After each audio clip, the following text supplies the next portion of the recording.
reality. Just how legitimate are those Kremlin charges that the U.S. is trying to sidestep the issue of spying on the Soviets? Anthony Collins went to the experts and to congressional leaders to find out. Did U.S. agents use these microphones to bug Soviet missions in America, as Moscow claims? The spy equipment displayed in Moscow seems credible enough to some U.S. experts. There are 3 or 4 wires coming out of the transmitter. And what that means to me is that probably the microphone is located in the target area and the transmitter is remotely located so that when we're checking for radio transmitters in the target area, we don't see that big, strong signal from a close-in transmitter. The Soviets claim the U.S. used state-of-the-art spy equipment, but not everything they displayed seemed to back that up. Well, that pen transmitter used discrete components on a circuit board, and that technology is very old. We can make things much, much smaller today. An American architect who helped design the new Soviet embassy complex in Washington says U.S. agents tried in 1979 to bug the complex. The Russians discovered eavesdropping devices in apartment walls and protested. After this, they took buildings apart and x-rayed every inch of steel. 2 members of Congress who inspected Soviet spying on the U.S. embassy in Moscow concede that each side tries to bug the other. I don't think anyone would think that that doesn't go on, but in this particular case, we're at a real loss. The Soviets have really gone beyond the bounds. They have rendered our facility useless. With Secretary of State Schultz due to go to Moscow next week, the Senate passed a resolution saying don't go until the embassy is made safe from Soviet spying. Say nothing of the fact that it is somehow or another appallingly degrading to have the Secretary of State of the United States repair to a Winnebago in the back of the embassy. There's no let-up in sight as the rhetoric continues over the spy war. On Friday, the Soviets are to hold another press conference, this one in Washington, at their new diplomatic complex, the same place where they say the U.S. tried to bug them. Anthony Collins, CNN, Washington. President Reagan says even if bugs had been planted in the new Soviet embassy, the U.S. still has a right to be outraged over Soviet spying. Reporters asked the president if the Soviets' claim is true, that we bug them as much as they bug us. If you want to believe him, go ahead. Are they telling the truth? Has the U.S. tried to bug the Soviet embassy? I never discussed anything having to do with espionage or counter-espionage. Well, what do you think of all their claims that they made today and their so-called evidence that they presented? I've been coming out here. I haven't paid any attention to it. The nation's top Marine is promising to correct problems which apparently caused the sex for secrets scandal at the U.S. Embassy in Moscow. General P.X. Kelly says he'll take action to fix the situation regardless of the consequences. 4 Marine guards at the facility have been arrested on suspicion of espionage or improper contact with Soviets. There will be another name for presidential primary voters to consider next year, Democrat Paul Simon, senator from Illinois. Patricia Ox reports on this new liberal hat in the ring. He is the senator rarely seen without his bow tie. He is an old-style Democrat from downstate Illinois. His name, Paul Simon. Today, I authorize the formation of a presidential committee, and on May 18th, I will formally declare my candidacy for President of the United States. Senator Simon originally threw his support behind Senator Dale Bumpers of Arkansas.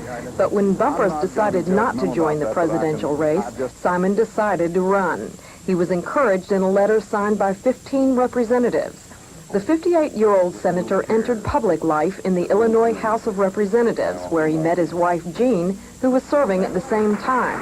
He later became lieutenant governor, but ran unsuccessfully for governorship in 1972. After 5 terms in the House of Representatives, he defeated the powerful chairman of the Senate Foreign Relations Committee, Charles Percy, 3 years ago. It was a narrow but significant victory.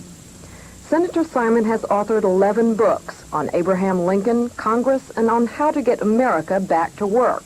He is outspoken on higher education and immigration, and he sits on the Judiciary Committee as a non-lawyer.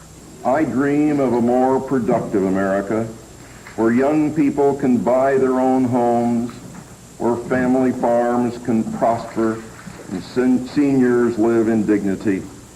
An America that makes tomorrow better for all of our citizens and the world safe from nuclear threats.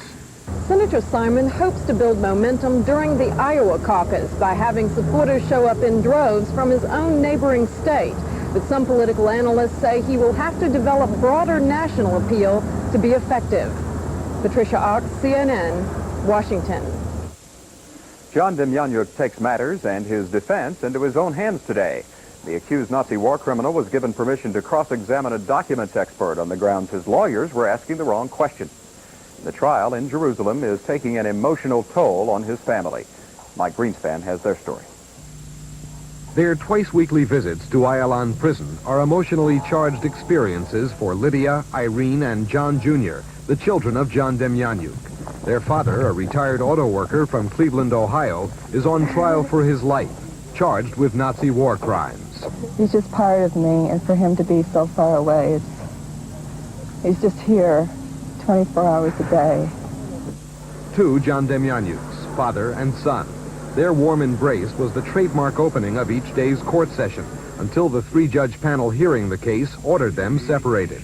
When we have those close times, since they're so few now, they mean much more than just a simple hug. It's a coming together once again. The Demjanjuk case centers on the defendant's wartime activities. During the proceedings, several survivors of the Treblinka death camp identified him as Ivan the Terrible, a sadistic Ukrainian gas chamber operator who mutilated many of his nearly 900,000 victims before their extermination. I say unhesitatingly and without the slightest doubts. This is Ivan from the gas chambers, the man I'm now looking at. Demjanjuk's children remember him as a warm, affectionate father. He's kind. He'd help anybody out. He can't hurt anybody. It's not in him. He'd kill himself before he'd ever have to do something like that. He would hit the prisoners with his iron rod and enjoy seeing the cracked skull. This was just a few inches away from me. The Demjanjuks have weathered more than a decade of accusations and legal battles. The children remain convinced their father is an innocent victim of mistaken identity and express an almost mystic belief that final justice will be done in the Holy Land. Mike Greenspan, CNN, Jerusalem. Coming up, clear skies turn gray for two major airlines. Stay tuned.